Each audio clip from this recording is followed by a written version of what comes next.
Varicose veins కి సరైన చికిత్స కోసం సంప్రదించండి ఎవిస్ హాస్పిటల్. గోధూళిదూసరిత కోమల కుంతలాగ్రం గోవర్ధనోద్ధరణకేళికృత ప్రయాసం గోపీజనస్య కుచ కుంకుమముద్రితాంగం గోవిందమిందువదనం శరణం భజామహ. భాగవత కథాసుధకి స్వాగతం. గోపికల వస్త్రాపహరణాన్ని నిన్న విన్నాం. గోపికా వస్త్రాపహరణం తర్వాత కృష్ణుడు ఇంకెవరిని ఉద్ధరించబోతున్నాడో ఈ కొత్త లీల ఏమిటో చూద్దాం. ఒక రోజట చాలా తీవ్రమైన ఎండగా ఉందట. బలరామకృష్ణులు గోపబాలుడు వీళ్ళంతా యమునా తీరాన ఉన్న అడవుల్లో గోవుల్ని మేపుతూ బృందావనం నుంచి చాలా దూరం వెళ్ళిపోయారు. ఎంతో దూరం వెళ్ళాక ఎండవేడికి తట్టుకోలేకపోయారు. ఆ గోవులు కూడా తలా ఒక పక్కన చెట్ల కింద కూర్చుని వీళ్ళు కూడా చెట్ల నీటిలో విశ్రమించారు. కాసేపు తేరుకున్నాక ఏమన్నట, మిత్రులారా ఈ చెట్లను చూడండి, ఇవి ఎవరి నుంచి ఏమీ కోరవు, తమ పట్ల ఎవరెంత అపచారం చేసినా సహిస్తాయి, అలాగే అన్ని ప్రాణులకి ఉపయోగపడమే తన జీవిత లక్ష్యం అన్నట్టు బతుకుతాయి చెట్లు, అంతే కదా, వాటికి ఎవరికి తోటి ఏమీ లేదు, కొట్టేసిన వాడికి కూడా నీడిస్తుంది పండిస్తుంది చెట్టు. తాము ఎండకు ఎండి గాలికి వాలిపోయి వానకు తడిసి చలిని సహించి అవే బాధల నుంచి మనని రక్షిస్తాయి. అంతేకాదు ఎవరైనా తమ వద్దకు ఏదైనా ఆశించి వస్తే వాళ్ళని రిక్తహస్తాలతోటి పంపవు. ఎవడైనా వస్తాడు, పచ్చగా ఉన్ననాళ్ళు ఆకులు కాయలు పళ్ళు పువ్వులు ఇస్తాయి, ఎండి మోడైపోయాక కలప కట్టె కట్టెలు బొగ్గులు ఇస్తాయి. చెట్లు ఎంత గొప్పవి, ఇంతకంటే జన్మ సాఫల్యం అంతరం ఇంకొకటి ఉందా? జీవిత సాఫల్యానికి ఇంకేం కావాలి? ఎప్పుడూ ఇతరులకు సహాయపడ్డమే. మానవులు వీటిని చూసి నేర్చుకోవాలి. తమ జీవితకాలంలో ప్రాణాన్ని బుద్ధిని ధనాన్ని వాక్కుని లోకహితం కోసం వినియోగించాలి ప్రతి మానవుడు అని శ్రీకృష్ణుడు భాగవతంలోనే చెప్పాడట. భగవద్గీత దాకా వెళ్ళలా, చిన్నపిల్లాడప్పుడే చెప్తున్నాడు. పుట్టిన ప్రతి ప్రాణి లోకహితం కోసం ప్రవర్తించాలి. మనం మొత్తం లోకహితం కోసం ప్రవర్తించలేకపోతాం, కనీసం కొంతైనా లోకహితం, సొంత లాభం కొంత మానుకుని పొరుగువాడికి తోడ్పడాలని కృష్ణ పరమాత్మే చెప్పాడు. అయితే ఏం చేశారు, ఎండగా ఉందనుకున్నారు కదా, సరే నది దగ్గరికి తీసుకెళ్ళి నీళ్లు తాగిచ్చారు. ఆకళ్ళు వేస్తున్నాయి బాగా, ఎండాకాలం ఆకళ్ళు ఎక్కువ, కృష్ణ ఆకలి తీరే మార్గం ఏదైనా చెప్పమన్నారు. అయితే ఈయన ఏమనుకున్నాడంటే, ఆయన ఆలోచిస్తున్నాడు, తనకు అత్యంత భక్తురాలైన ఒక విప్రపత్నిని ఆయన ఉద్ధరించాల్సి ఉంది. ఆ సమయంలో ఎవరికో ఒకళ్ళకి ఇవ్వాలి, ఒక సహాయం చేయాలి ఆయన. అందుకని ఏం చేశాడు, మిత్రులకి ఆకలి తీర్చేది తన భక్తురాలకి మోక్షం కలిగించేది అయిన ఒక మంచి ఉపాయాన్ని పెట్టుకున్నాడు. ఏం చెప్పాడంటే, ఆ పక్కన కొంచెం దూరంలో అనేక మంది వేదవేత్తల ఆశ్రమాలు ఉన్నాయి, వాళ్ళంతా యజ్ఞం చేస్తున్నారు, స్వర్గలోకవాసం కోసం యాగాలు చేసుకుంటున్నారు. వాళ్ళు బృహస్పతి శవం అనే యాగం చేస్తున్నారట, యజ్ఞం. అయితే మీరు వాళ్ళ దగ్గరికి వెళ్ళండి, బలరామకృష్ణులు మాకందరికీ అన్నం పెట్టమని అడుగుతున్నారని అడగండి అని చెప్పాడు. చెప్పేసరికల్లా ఈ గోపబాలురంతా ఆ యజ్ఞవాటి దగ్గరికి నడిచిపోయారు. యజ్ఞవాటికలో ఉన్న వాళ్ళకి దండం పెట్టారు, చేతులు జోడించి, అయ్యా బ్రాహ్మణోత్తములారా, బలరాముడు కృష్ణుడు మమ్మల్ని పంపారు, వాళ్ళిద్దరూ మేము చాలా ఆకలితోటి ఉన్నాం, మాకు అన్నం పెట్టమని మిమ్మల్ని అడగమన్నారు అని చెప్పారు. చెప్పేసరికల్లా పైగా మీరు యజ్ఞం చేస్తూ దీక్షలో ఉన్నారు, ఈ దీక్షలో ఉన్న వాళ్ళు తాము వండుకున్న అన్నం తాము తిన్నా ఇతరులకు పెట్టినా తప్పు లేదని చెప్పమన్నారు. మీరు యజ్ఞ దీక్షలో ఉన్న వాళ్ళు అన్నం వాళ్ళు తినచ్చు, ఇంకొకళ్ళకి పెట్టచ్చు, తప్పు లేదని చెప్పమన్నారు. కాబట్టి మీరు సమస్త ధర్మాలు తెలిసిన పెద్దవాళ్ళు బలరామకృష్ణులకి అన్నం పెట్టండి, మాకు కూడా అన్నం పెట్టండి అని అడిగారు. ఈ విప్రులు స్వర్గము మొదలైన అంటే ఏమనాలి, అల్పమైన విషయాలు, చిన్న విషయాల పట్ల మాత్రమే ఆసక్తిగా ఉంది. విస్తారంగా కర్మలు చేయటమే జీవన సాఫల్యం అనుకునే చాలా చిన్న బుద్ధి. వీళ్ళకి భగవంతుడిని తెలుసుకునే ఉపాయం మీద దృష్టి లేదు, స్వర్గారోహణ ఎలా స్వర్గాన్ని పొందాలి అనే దాని మీదే ఉంది. పైగా దానికి తోడు ఏంటంటే, మూర్ఖులు, తమంత జ్ఞానులు ఎవరు లేరన్న ఉద్దేశం ఉన్నవాళ్ళు. భగవంతుడిని తెలియని వాడిని మూర్ఖుడనే కదా అనాలి. అక్కడి నుంచి సాక్షాత్తు భగవంతుడే గుమ్మంలోకి వచ్చి అన్నం అడిగినా విన్నట్టు ఉండిపోయారు. అన్నం పెడతామని అని లేదు, పెట్టమని సమాధానం చెప్పల. గోపబాలుడు వెనక్కి తిరిగి వచ్చేసారు. ఇక నిరాశగా వచ్చారు. అప్పటికే ఎండ మార్చేస్తుంది, ఆకలి కడుపుతో నకనకలాడుతూ వెనక్కి వచ్చారు. అయితే బలరామకృష్ణులకు చెప్పారు, ఇలా జరిగింది. వాళ్ళు ఏం మాట్లాడలేదు. కృష్ణుడు నవ్వేట, ఏదైనా ఒక పని చేయాలంటే ప్రయత్నం చేస్తూ ఉండాలి. మనకు అన్నం కావాలి, ప్రయత్నం చేయొద్దు, వాళ్ళని అడిగావు వాళ్ళు కాదన్నారు, ఇంకోళ్ళని అడుగు, ఇంకో ప్రయత్నం చేయాలి కదా. ఒక ఉపాయం ఫలించకపోతే ఇంకో ఉపాయం ఆలోచించాలి. కాబట్టి మీరు మళ్ళీ వెళ్ళండి, ఈసారి బ్రాహ్మణులను అడగద్దు, వాళ్ళ భార్యలను అడగండి అన్నాడు. ఈ విప్రులు జ్ఞాన సంపన్నులు, వాళ్ళకి ఆలోచన ఏంటంటే చదువు విషయం వరకే వాళ్ళకి ఆలోచన ఉంది. కానీ విప్రుల భార్యలు భక్తి సంపన్నులు, వాళ్ళకి చాలా భక్తి ఆలోచనలు ఉన్నాయి. వాళ్ళకి ఏంటంటే అన్నిటికీ ఎప్పుడు నిరంతరము పరమాత్మ మీదే లగ్నమైన మనసు కలిగిన వాళ్ళు. విప్రపత్నులు విష్ణు కథలు విన్నారు, వాటిని మననం చేసుకున్నారు, వాటినే ధ్యానం చేసి ధన్యులయ్యారు. వారు శరీరాలతో సంసారాల్లో ఉన్నారు, కానీ వాళ్ళ మనసుల్లో మాత్రం విష్ణువే ఉన్నాడు ఖచ్చితంగా. కాబట్టి కృష్ణుడు అన్నం అడుగుతున్నాడు అని చెప్పమన్నారు. ఈ పిల్లలు మళ్ళీ గోపబాలురంతా వెళ్ళారు. భార్యలు కూర్చునేందుకు ప్రత్యేకంగా ఒక పక్కన ఒక శాల ఉందట. ఈ యజ్ఞంలో ఉన్న మగవాళ్ళంతా బ్రాహ్మణులంతా యజ్ఞం చేసుకుంటుంటే వాళ్ళ భార్యలు కూర్చోడానికి ఒక పెద్ద శాల కట్టి ఉంది, కూర్చునున్నారు. వాళ్ళంతా చక్కగా అలంకరించుకుని చక్కగా లక్షణంగా కూర్చునున్నారు. ఉండేసరికల్ గోపబాలుడు నమస్కారం చేసి చెప్పారు వాళ్ళకి, కృష్ణుడు ఆవులు మేపుతూ ఇంటి నుంచి చాలా దూరం వచ్చేసాడు. అతని అనుచరులమైన మేము వాళ్ళ అన్నయ్య అయిన బలరాముడు కూడా ఆకలితోటి ఉన్నాం అని చెప్పాడు. మా అందరికీ అన్నం పెట్టమని అడగమన్నాడు అని అడిగేసరికల్లా ఈ మన విప్రపత్నులు, ఈ బ్రాహ్మణ స్త్రీలు అప్పటికే ఈ కృష్ణుడి సంగతులన్నీ విని ఉన్నారు. కృష్ణుడు సాక్షాత్ శ్రీమన్నారాయణ అనే భావనతో కూడా ఉన్నారు. పరమాత్మే అడగడం తమది పూర్వజన్మ పుణ్యం అనుకుని ఏం చేశారు, వెంటనే గబగబా నడుం కట్టి వంటలు చేసేసారు. చకచక అందరూ కలిసి షడ్రుచులతో అనేక పదార్థాలు ఉండి పెద్ద పెద్ద పాత్రల్లో పెట్టుకున్నారు. భర్తలు, సోదరులు, బంధువులు, పుత్రులు అందరూ స్త్రీలను అన్నం మోసుకెళ్ళద్దు అని కేకలేశారు. అయితే ఏంటంటే నదులకి ఎన్ని కొండలు అడ్డం వచ్చినా అవి సముద్రం వైపే దారితీస్తాయి. అయినా కూడా వీళ్ళు ఏం చేశారు, అలాగే ఈ విప్రపత్నులు ఎవరు వద్దన్నా సరే ఈ అన్నపాత్రలు అవి మోసుకుంటూ కృష్ణుడున్న చోటుకి వెళ్ళారు. వాళ్ళల్లో ఒక ఆమె భర్త గట్టిగా అడ్డుకున్నాడు. ఆమెను వెళ్ళని వాళ్ళ చేతులు గుచ్చేసుకున్నాడట. వెళ్ళనిపోయేసరికల్లా ఆమె ఉండిపోయింది అక్కడే. మిగిలిన వాళ్ళంతా వెళ్ళిపోయారు. వెళ్ళంగానే వాళ్ళని చూసేసరికల్లా వాళ్ళకి ఏమనిపించిందంటే తమ జీవాత్మ పరమాత్మలోకి చేరిపోతున్న భావన కలిగిందట. ఆ దివ్యమంగళ స్వరూపాన్ని చూస్తూ ఉండిపోయారు. అప్పుడు ఏం చెప్పాడంటే కృష్ణుడు నవ్వుతూ చెప్పాడట, విశ్వంలో ఉన్న సమస్త జీవులకి ఆత్మని నేనే, ప్రపంచంలో ఉన్న ప్రతి ప్రాణిలోనూ ఉన్నది నేనే, కానీ అందరికీ నా పట్ల సమానంగా భక్తి ఉండదు. ఒక్కొక్కడు నన్ను నమ్మడు కూడా, నమ్మని వాడు ఉంటాడు.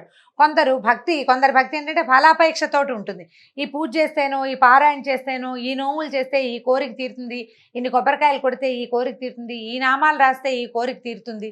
ఇలాంటి ధ్యాసలో ఉండేవాళ్ళు ఏం చేస్తారు, ఆ మనసులో పెట్టుకుంటారు భగవంతుడు ఫలాపేక్షతోటి.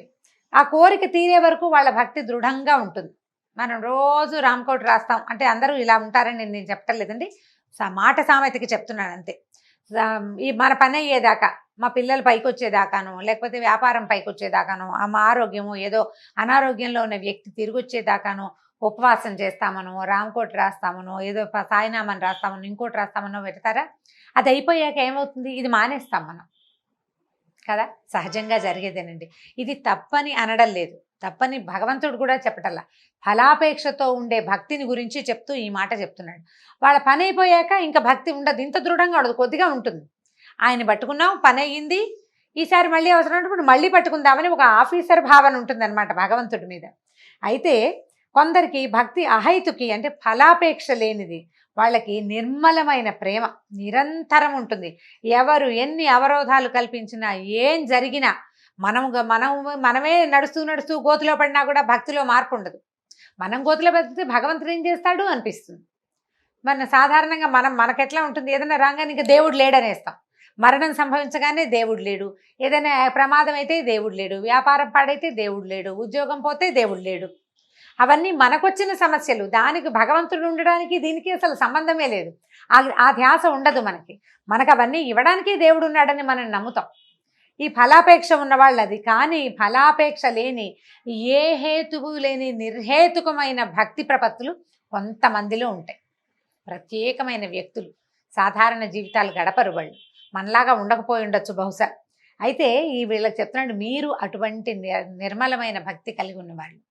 ఇప్పుడు యజ్ఞం చేస్తున్నారు, యజ్ఞం వల్ల ఒక ఫలితం ఉంది కాబట్టే యజ్ఞం, లేకపోతే ఎందుకు చేస్తారు?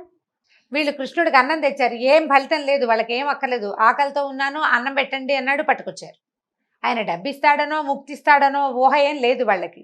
ఈ నిర్మలమైన భక్తి ఉంది, భక్తి కలిగిన వాళ్ళు. అందుకే మీకు నా దర్శనం ఇవ్వాలనే మిమ్మల్ని ఇక్కడికి రప్పించాను.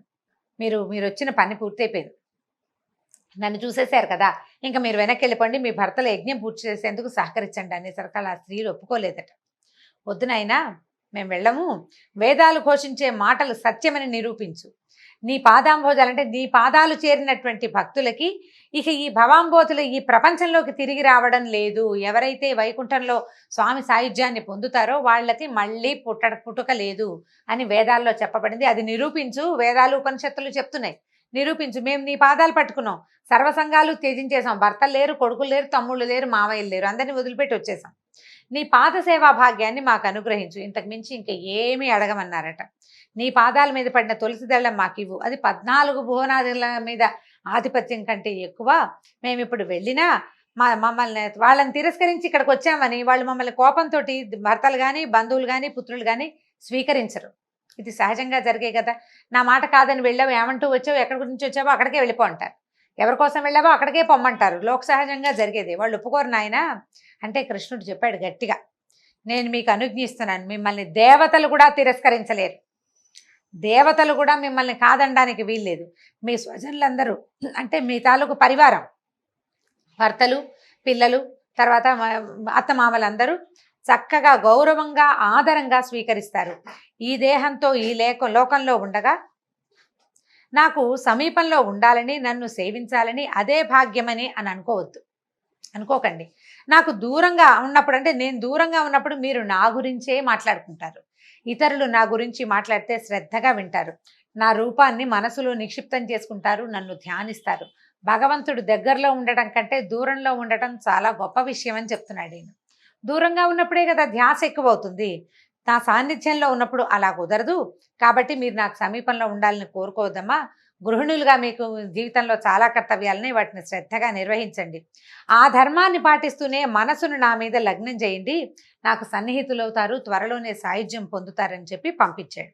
ఈ కృష్ణుడికి నమస్కరించి విప్రపత్నులంతా తమ తమ ఆశ్రమాలకు వెళ్ళిపోయారు. భర్తలు వారిని తమ మాట కాదని వెళ్ళారన్న భావాలే లేవు ఎవరికి. వాళ్ళ లోపలి భావాన్ని ఆ లోపల ఉన్న అంతర్జ్యోతి తుడిపేసింది. అందరూ సగౌరవంగా మామూలుగా ఉన్నారు, ఏమి ఇబ్బంది పెట్టలేదు. భార్యలతో కలిసి యజ్ఞం పూర్తి చేశారు. భర్త చేత అడ్డగించబడిన స్త్రీ మాత్రం ఒక ఆవిడ భార్యని వెళ్ళనివ్వలేదు కదా, ఆపేశాడు. ఆమె కృష్ణుడినే ఏకాగ్రంగా ధ్యానిస్తూ యోగం ద్వారా శరీరాన్ని విడిచిపెట్టేసిందట. కృష్ణుడు తక్షణం అనుగ్రహించాలనుకుంది ఆమెనే. ఆమె తాలూకు ఆత్మ భగవంతుడిలో లీనమైపోయిందట. ఈ బలరాముడు కృష్ణులు ఏం చేశారు, మిత్రులతో కలిసి ఈ విప్రపత్నులు తెచ్చారు కదా, బ్రాహ్మణ స్త్రీలు తెచ్చిన ఆహారాన్ని హాయిగా తిన్నారు. అప్పుడు బ్రాహ్మలు యజ్ఞం పూర్తయ్యేసరికి వాళ్ళు ఏం తెలుసుకున్నారంటే, తమ భార్యలలో అంతకుముందు లేని తేజస్సుని, ప్రశాంతతని గమనించారు. భగవంతుణ్ణి సాక్షాత్ దర్శనం చేసిన వాడి ముఖంలో ఎలాంటి ప్రశాంతత వస్తుంది, ఎంత ప్రశాంతత, ఎంత తేజస్సు, ఎంత మనసు ఎంత నిమ్మళంగా ఉంటుంది. వాళ్ళు దేనికి హైరాన్ పడరు. వాళ్ళని చూసేసరికల్లా వీళ్ళకి అర్థమైంది. కృష్ణుడి గురించి వాళ్ళు విన్నారు, వాళ్ళకి తెలుసు కొంత. కానీ అయ్యో యజ్ఞం కోసం ఇలాంటి అవకాశాన్ని జారవిడుచుకున్నామే అని చాలా చింతించారట. మనం మంచి మంచి వంశాల్లో పుట్టాము, శాస్త్రోక్తంగా అన్ని షోడశ కర్మలు చేయించుకున్నాము, చక్కగా అన్నీ చేసాం, వైదిక కర్మల్లో నిష్ణాతులమయ్యాం, యజ్ఞాలు చేస్తున్నాము, చాలామందికి గురువులు అయ్యాం, కానీ పరమాత్మ మన వాకిట్లో నిలబడి పట్టెడు అన్నం పెట్టమంటే పెట్టలేకపోయాము. ఎంత యజ్ఞం మీదే దృష్టి పెట్టుకున్నాం, పక్కనే చేతికి అందొచ్చిన పరమాత్మని మనం గుర్తించలేకని దురదృష్టవంతులం అయిపోయామని చాలా చింతించారు. యజ్ఞం చేసే దేశ కాలాలు, యజ్ఞ విధాలు, ఋత్విక్కులు, వాళ్ళు చదివే మంత్రాలు, అగ్నులు, ఆ అగ్నుల్లో వేసే వివిధ ద్రవ్యాలు, ఆ హవిస్సులని అందుకునే దేవతలు, యజ్ఞం చేసే యజమాని, యజ్ఞ ఫలము అన్నీ శ్రీమన్నారాయణుడే అని వేదంలో చెప్పబడింది. అదంతా చదువుకున్నాం మనం, చదువుకున్న విద్యార్థులకు కూడా చెప్పాము. కానీ స్వయంగా వాకిట్లో నిలబడినటువంటి యజ్ఞ పురుషుణ్ణి మాత్రం నిరాదరించాము. యజ్ఞం పూర్తి చేసి ఏం పొందాం, మనం పొందిందేమిటి, పోగొట్టుకున్నదేమిటి అని ఆశ్చర్యంగా ఆలోచించుకున్నారు. వాళ్ళు సిగ్గుపడ్డారు వాళ్ళ తాలూకు ప్రవర్తన పట్ల. మనం యజ్ఞం చేసేది ఎవరి కోసం అయితే యజ్ఞం చేస్తున్నామో అతడు వచ్చి వాకిట్లో నిలబడ్డాడు, ఆయన్ని వాకిట్లో నుంచే వెనక్కి పంపేశాం. యజ్ఞం వల్ల ఫలితం వస్తుంది, క్రియ వల్ల ఫలితం రాదు కదా, కర్మలతోటి ఫలితాలు రావు. దాంతో వీళ్ళు ఏమనుకున్నారు, చాలా బాధపడిపోయారు. అయ్యో ఏ శాస్త్రాధ్యయనము లేని మన భార్యలకి భగవంతుడి పట్ల నిశ్చలమైన భక్తి ఉంది, వీటన్నిటికంటే యజ్ఞాది కర్మల కంటే భక్తి గొప్పదని వాళ్ళు నిరూపించారు. వెంటనే గుర్తించి సేవించారు, తరించారు. అప్పుడు దండాలు పెట్టుకున్నారనమాట. చేసిన అపరాధాన్ని మన్నించు, మేము ఇంత తప్పు చేశాము, ఎక్కడో ఉన్నాడు, ఈ దగ్గరలోనే ఉండుంటాడు, అడవిలో అన్నాలు తిని భోజనాలు చేసి ఉంటారు కదా, వీళ్ళు పట్టుకెళ్ళిన అన్నం అంతా తిని ఉంటారు, వాళ్ళు ఇక్కడే ఎక్కడో ఉంటాడు, వెళ్దామని వాళ్ళకి కోరిక కలిగింది. కానీ ఒకవేళ వెళ్తే రాజ్యాన్ని పాలించే కంసుడి ఆగ్రహానికి గురవుతామేమోనని భయం వేసింది. దాంతో సర్దుకుని ఊరుకున్నారు, ఇంక ఏమీ చేయలేకపోయారు. మొదటిసారి చూడండి, కర్మల లంపటంలో అంటే ఈ యజ్ఞం మీద ధ్యాసతోటి కృష్ణుణ్ణి గుర్తించలేకపోయారు. రెండో అవకాశం వచ్చినప్పుడు అంటే వెళ్ళి చూసేందుకు తమకు అవకాశం ఉంది, తెలుసుకున్నారు పరమాత్మేనని తెలుసుకున్నారు. కానీ వీళ్ళకి ఏంటంటే దర్శించాలనుకున్న వాళ్ళకి అలవాటైన తర్కము, ఆలోచనలు, అంటే ఇప్పుడు వెళ్తే కంసుడు ఏమంటాడు, రేపొద్దున యజ్ఞాలు చేసుకొని ఇస్తాడు, చేసుకొని అంత దూరం ఆలోచించారు. భగవంతుని చూసే అవకాశం వచ్చినప్పుడు కుతర్కాలేకపోతే ఇంకేముందండి, అవకాశం పోయినట్టే. ఆ రకంగా బ్రాహ్మణులంతా అవకాశాన్ని పోగొట్టుకున్నారు. ఈ సమస్త లోకాధిపతిని దర్శిస్తే మధురాధిపతికి కోపం వస్తుందేమోనని ఆలోచించారు. అందుకంటే చెప్తారు, ఆకాశం అంత జ్ఞానం కంటే ఆవగింజంత భక్తి మిన్నా అని చెప్తారు పెద్దవాళ్ళు. అనేక సార్లు చెప్పినా కూడా చెప్పగా ఇప్పుడు మనకి వ్యాసుల వారు చాలాసార్లు ఇది చెప్తూనే వచ్చాడు. భగవద్గీతలో ఎన్నోసార్లు వింటాం. దానికంటే ఇది ముఖ్యమైనది, కర్మల కంటే భక్తి ముఖ్యమైనది అని వ్యాసుల వారు ఎన్నిసార్లు చెప్పారు ఈ మాట. భారతము, భాగవతము, మనం తర్వాత ఏమో భగవద్గీత లాంటివి చదివిన, రామాయణంలోనూ ప్రతి చోట భక్తి శ్రద్ధ చాలా ముఖ్యమైనవని, యజ్ఞాలు హోమాలు చేయొద్దని కాదు, కర్మలు చేయొద్దు అన్న భావం అసలు లేనే లేదు. అవన్నీ చేస్తూ వాటితో పాటు భక్తి శ్రద్ధ అనేవి చాలా ముఖ్యమైనవి. ఇప్పుడు యజ్ఞమా భగవంతుడా అంటే ఏదని తేల్చుకోవద్దు. నువ్వు తేల్చుకోలేకపోతున్నావంటే నువ్వు ఇంపార్టెన్స్ కర్మలకు ఇస్తున్నట్టు. వీళ్ళు చేసిన పొరపాటే అది. అయితే ఈ రకంగా బ్రాహ్మణ పత్నులని ఉద్ధరించాడు శ్రీకృష్ణ పరమాత్మ. దీంతో భాగవత కథా సుధ ఇవాల్టి భాగం పూర్తయింది. వచ్చే భాగంలో మళ్ళీ కలుసుకుందాం. నమస్కారం.